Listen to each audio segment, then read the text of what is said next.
And today, as we mentioned earlier, we're talking goiter. It is going to be an interesting one, so do stay with us. Hello, Doc. Hello, Doc. Hello, Doc. Great conversations and education on relevant health issues management. Hello, Doc. Hello, Doc. Make a date with our health professionals on the drive with the area gang. Hello, Doc. Hello, Doc. Hello, Doc. Hello, Dr. Emefa Dzide. Hello. How you doing today? By God's grace, as usual. We're celebrating women today. Yeah, so as always, it's glad to have you and myself in studio. Now, today we're talking goiter. Yeah. In a layman's term, what is goiter? Okay, so goiter is a thyroid disorder. So it's the swelling of the thyroid gland. Most people don't even know what the thyroid gland is. Yeah. Yes. So there's a small gland in front of everybody's trachea, the airway on the throat, just for the men, just under the Adam's apple. Okay. It's about 2 inches long and like 4 inches wide. It's like a butterfly shape. It's actually not usually visible. But when there's a swelling or an enlargement, then we call it a goiter. But the goiter, it depends. It could be hyperactive or hypoactive, and that's why there's an enlargement. So there are different reasons why there would be the enlargement. Okay. But basically, it's a thyroid dysfunction. So when I see that, should I be concerned about it? Yes, you should always get it checked out if you see the enlargement in front of your throat. Yeah, so the thyroid gland is actually a very important, though it's small and then little known, it's like what we call the accelerator of the whole body. It manages the rate at which the body functions, or the metabolism of the body. So the rate at which the body breaks down stuff, builds things up, controls the body temperature, controls the rate of the heartbeat. It affects mental health. It affects growth and development, especially of the children. And then even in utero, the pregnant women, when the baby is developing, it regulates digestion, movement, and it also affects fertility sometimes as well. So it's actually very important. It's very important. Are there types of thyroid disorders? Yes, there are. So as I mentioned, there could be a hypothyroid activity or hyperthyroidism. So sometimes when there is hypoactivity, the body, in an attempt to produce more of the thyroid hormones, will increase the size of the gland. And sometimes when the gland is already hyperactive, it will increase in size. But sometimes there will be no change in size, but there will still be the hypothyroidism and the hyperthyroidism. Then we have what we call thyroiditis, where there's an inflammation of the gland itself. And then we can have thyroid cancer as well. What are some of the causes of these disorders, and which people are likely to develop them? Okay, yes. So the commonest cause is iodine deficiency. Yes, because the main, should I say, ingredient, if I should put it that in a layman's term, to produce thyroid hormones is iodine. It's very important in the structure of the thyroid hormones. So once there is a deficiency, that's why in the 1990s, early 2000s, there was so much noise about iodinated salts and those kind of things. Yes, because there was an epidemic actually of iodine deficiency. But nowadays we hardly see it because all the salts now is iodized and it's quite okay. But sometimes we could have autoimmune diseases that could also cause the hyperthyroidism. Sometimes it runs in families. Hypothyroidism or hyperthyroidism is a family condition. And pregnancy is also a cause. I think I mentioned this when I talked about normal pregnancy, the increased metabolic rate. Yes. So that can also it stimulates the thyroid. Pregnancy stimulates the thyroid gland. So once you are pregnant, you can have a hyperthyroidism, and then sometimes when you give birth and then there is that quick shutdown, you can tend to have a hypothyroidism immediately after delivery. Yeah, so that's also a risk factor. Some medications, we have some anticonvulsants. One is called phenytoin, which is quite commonly used for preventing seizures. That may make you prone to developing thyroid disorders or hypothyroidism. Lithium, which is used as a mood stabilizer in some mental disorders, can also cause hypothyroidism. Sometimes cancer chemotherapy can also be a cause of hypothyroid or hyperthyroidism, depending on what happens.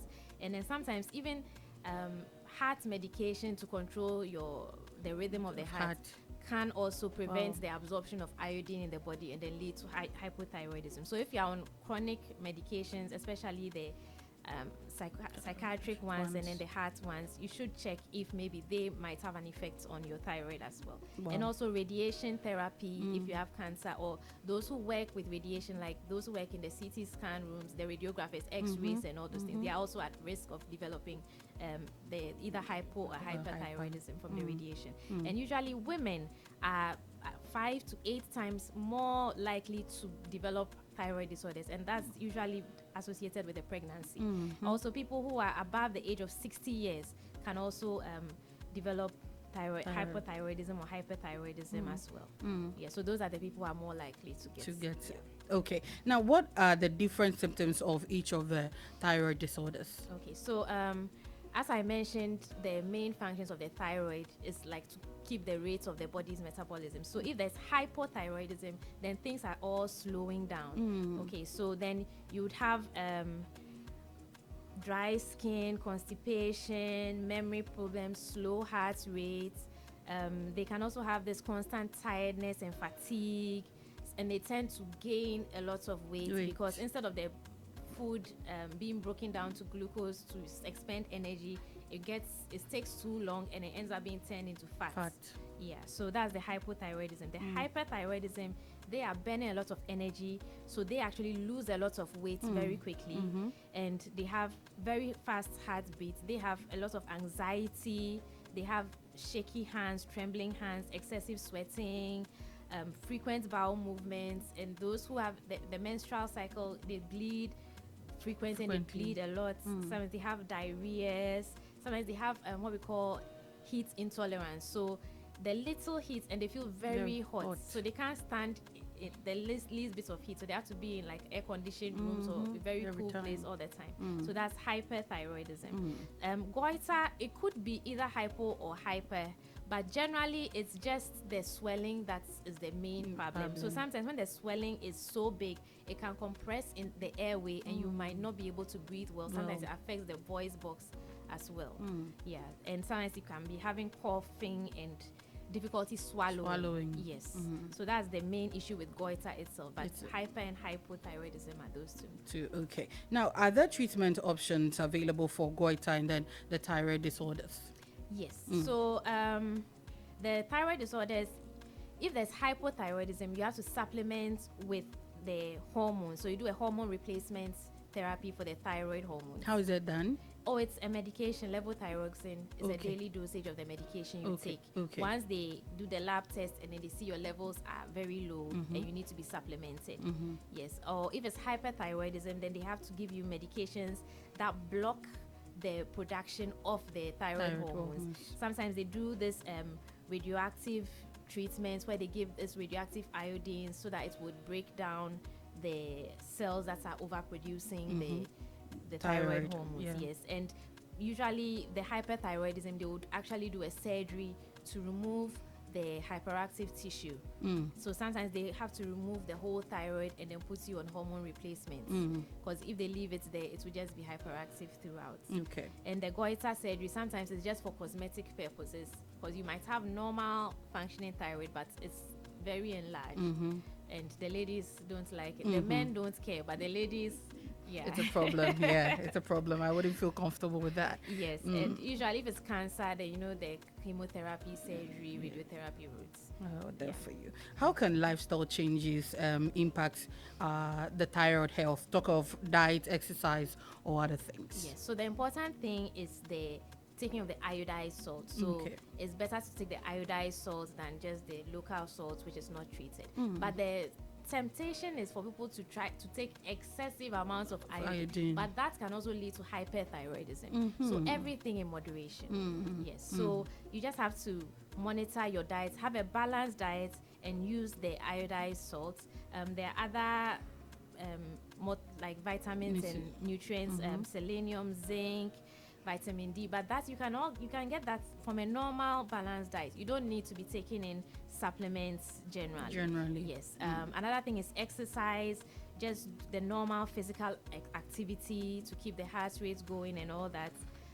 You don't necessarily have to do like super exercises and all those things. Just like 30 minutes a day of brisk walking. Just to get the heart pumping a bit, especially if you are sedentary and you don't move around much the whole day. That could help. Stress management, you have to do some relaxation techniques, get enough sleep.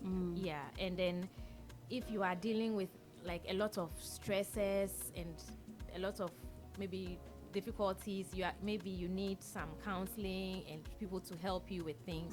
That could also help.